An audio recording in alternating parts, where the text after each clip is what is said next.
Well, welcome to the 700 Club, and thanks so much for joining with us. Today, we go back again to Israel, where Prime Minister Benjamin Netanyahu says victory over Hamas is close. At the same time, he continues to confront U.S. and international opposition to Israel's final campaign in Gaza.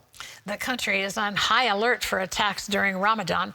As Chris Mitchell reports from Jerusalem, security forces have already stopped one terror plot.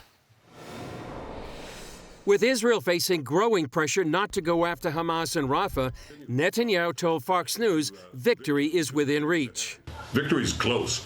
I mean, we've destroyed, as I said, 3/4 of those fighting battalions. We're very close to victory. The best thing we can do for the future of the Middle East, for the future of peace, for the future of those hostages, is get a speedy victory. Netanyahu also responded to President Biden's come to Jesus comment regarding civilian casualties in Gaza.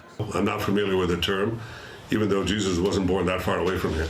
I can tell you that if it means having a heart-to-heart conversation, we've had that plenty of times over the 40 years that I've known Joe Biden.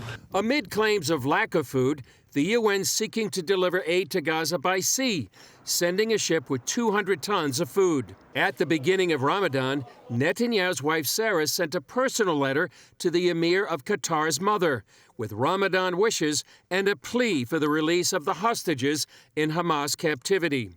It said in part, "I urge you in the spirit of Ramadan to leverage your significant influence to work towards the release of Israeli hostages. Your involvement could be instrumental in bringing them home, offering a beacon of hope to their families, and taking a significant step toward peace and reconciliation." At the United Nations Security Council, Israel's foreign minister addressed Hamas's sexual violence on October 7th.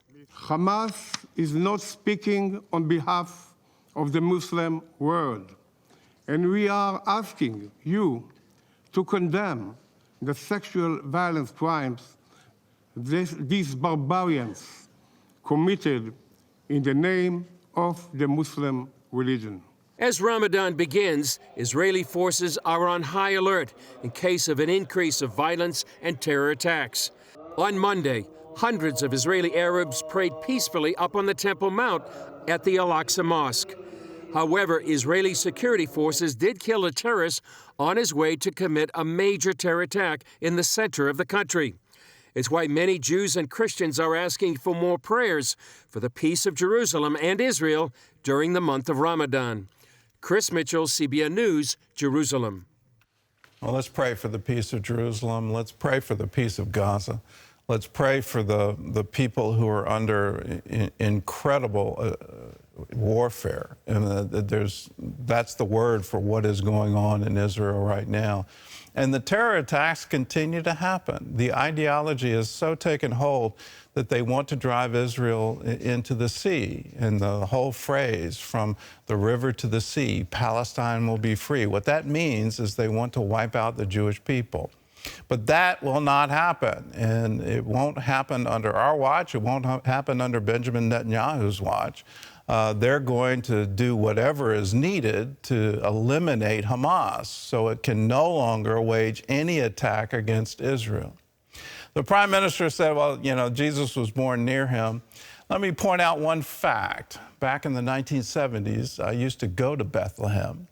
I had wonderful candlelight services on Christmas Eve, looking over old little town of Bethlehem. The Bedouin shepherds would come alongside us. What are all these crazy Americans doing with candles in this field?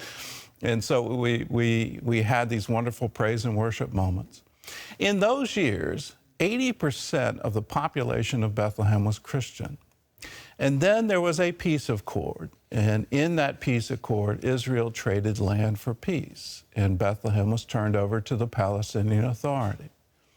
Ever since that time, I've been advised I should not go to Bethlehem, that it won't be safe for me.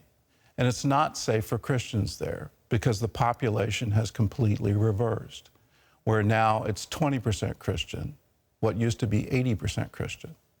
So when people tell you Israel is an apartheid state, point them to these facts, that Christians are being driven out from the town where Jesus was born, that in Israel, the Christian population is growing, in the West Bank, in the Palestinian territories, in Syria, Iraq, Iran. The population is under intense persecution. That's where the apartheid states are. It's not in Israel.